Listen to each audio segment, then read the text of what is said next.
This is the fourth of several videos I will be making about the Ten Commandments. In these teachings, I will be comparing Scripture with Scripture from the Old and New Testaments, as well as where each commandment can be found in the New Testament. The Ten Commandments are repeated, either exactly or in principle, all throughout the New Testament. The title of this video is The Honor of His Name. The third commandment states in Exodus chapter 20, verse 7, and also in Deuteronomy chapter 5, verse 11, "Thou shalt not take the name of the Lord thy God in vain, for the Lord will not hold him guiltless that taketh his name in vain." There are a lot of interpretations concerning the third commandment. Some believe the third commandment is about not using God's name in profanity or derogatively, or taking unfulfilled oaths in God's name. Some believe the third commandment is about honoring God with the way we live so as not to bring dishonor to his holy name. Still others believe we are taking God's name in vain if we alter or replace his name with a substitute. Which interpretation is correct or the most accurate? Well, let's start by looking at the word in vain. The word in vain is Strong's number H7723 and is defined as false, useless, deceptive, lying, and vanity. And the Merriam-Webster dictionary defines vain as having no real value, worthless, or useless. In what ways can we make God's name false, useless, deceptive, or having no real value? Well, the third commandment is about honoring and reverencing the name of the Lord. Question is, what is the name of the Lord? Because Lord is not a name, but a title. Bible translators removed the name of God from the Bible and replaced it with the Lord. But why did they do that? Well, it is believed that many years ago, possibly during the Second Temple period, Jews decided that the name of God was ineffable, too holy to be uttered aloud. This was based on an interpretation of the third commandment. Thou shalt not take the name of the Lord thy God in vain. The sacred name of God was only to be pronounced in the temple in Jerusalem by the high priest on Yom Kippur, when the priest sanctified the people with the priestly blessing found in Numbers chapter 6, verses 23 through 27. When the temple in Jerusalem was destroyed in 70 AD, there was no longer any context in which the uttering of God's name was permissible.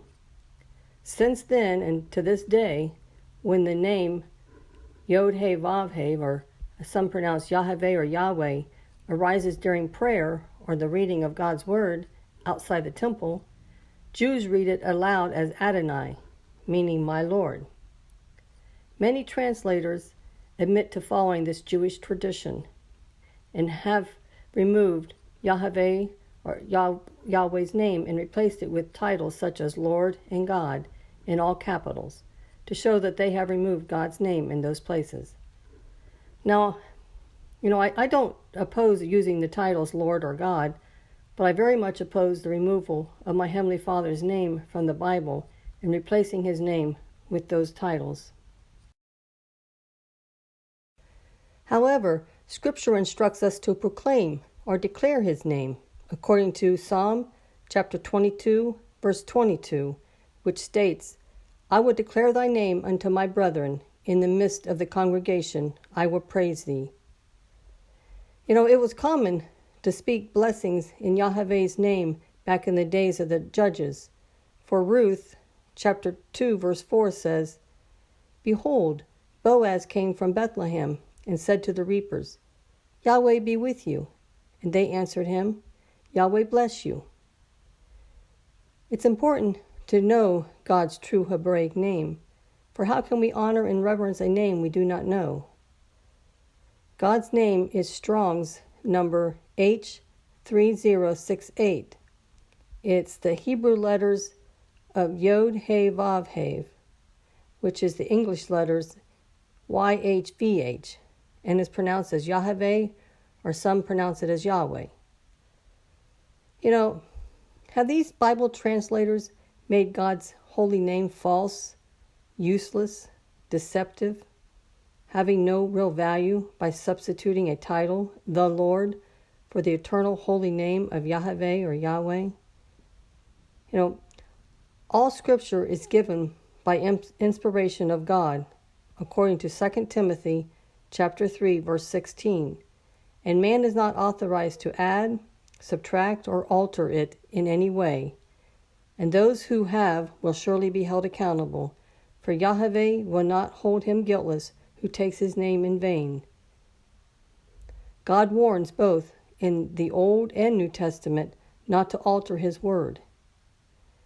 In Deuteronomy chapter 4, verse 2, God commanded the children of Israel, "You shall not add to the word which I command you, neither shall you diminish from it, that you may keep the commandments of Yahweh your God, which I command you." And then in the book of Revelation, chapter 22, verse 19, is similar to Deuteronomy chapter 4, verse 2, and it states that if any man shall take away from the words of the book of this prophecy, God shall take away his part out of the book of life, and out of the holy city, and from the things which are written in this book. I believe that is referring to the whole Bible, not just the book of Revelation. The World English Bible, in their translation of the Scriptures, has kept the name of God throughout the entire Old Testament. In Exodus chapter 20, verse 7, in the World English Bible, it says, "You shall not take the name of Yahweh your God in vain, for Yahweh will not hold him guiltless who takes his name in vain." How can we profane God's name? Leviticus chapter 22, verse 32 states, You shall not profane my holy name, but I will be made holy among the children of Israel. I am Yahweh who makes you holy. God declared to the prophet Ezekiel, I will sanctify my great name, which has been profaned or defiled among the nations, which you have profaned among them. Then the nations will know that I am Yahweh, says the Lord Yahweh, when I am proven holy in you before their eyes.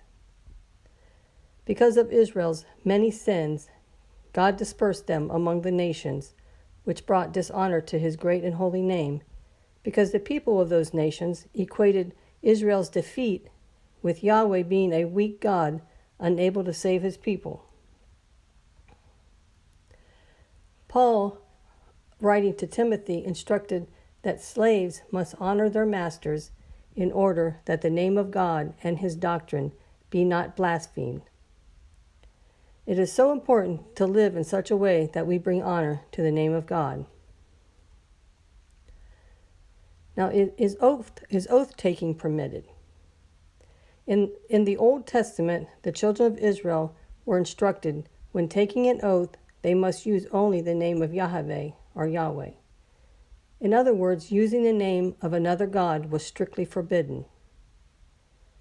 Deuteronomy chapter 6, verse 13 states, You shall fear Yahweh your God, and you shall serve him and swear by his name. When a man vows a vow to Yahweh or swears an oath to bind his soul with a bond, he shall not break his word.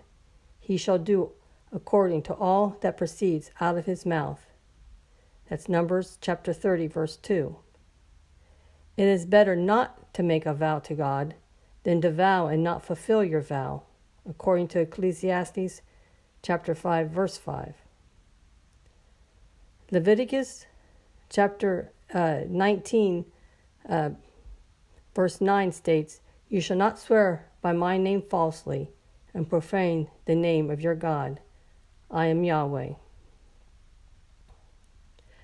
However, in the New Testament, the instructions concerning vows and oaths has changed. Yeshua Messiah, Jesus Christ, stated in Matthew chapter 5, verses 33 through 37, he stated, Again, Ye have heard that it hath been said by them of old, Thou shalt not forswear thyself, but shalt perform unto the Lord thine oaths. But I say unto you, swear not at all, neither by heaven, for it is God's throne, nor by the earth, for it is his footstool, neither by Jerusalem, for it is the city of the great King. Neither shalt thou swear by thy head, because thou canst not make one hair white or black, but let your communication be yea, yea, or nay, nay. For whatsoever is more than these cometh of evil. In James chapter 5, verse 12, reinforces Yeshua Messiah, Jesus Christ's instructions from Matthew. But above all things, my brethren, swear not either by heaven, neither by the earth, neither by any other oath, but let your yea be yea, and your nay be nay, lest you fall into condemnation. Now, do we take the name of God in vain when we accept Yeshua Messiah, Jesus Christ, as our Savior, but do not live a godly life? So many claim to belong to him, but by their fruit they only bring shame to his name. God's name isn't just another name, and when we misuse it in the way that we speak or in the way that we live, we are dishonoring him and showing a lack of respect. In Matthew chapter 6, verse 9, Yeshua Messiah, Jesus Christ, taught us to hallow our Father's name in prayer, to make holy, to consecrate and sanctify his name.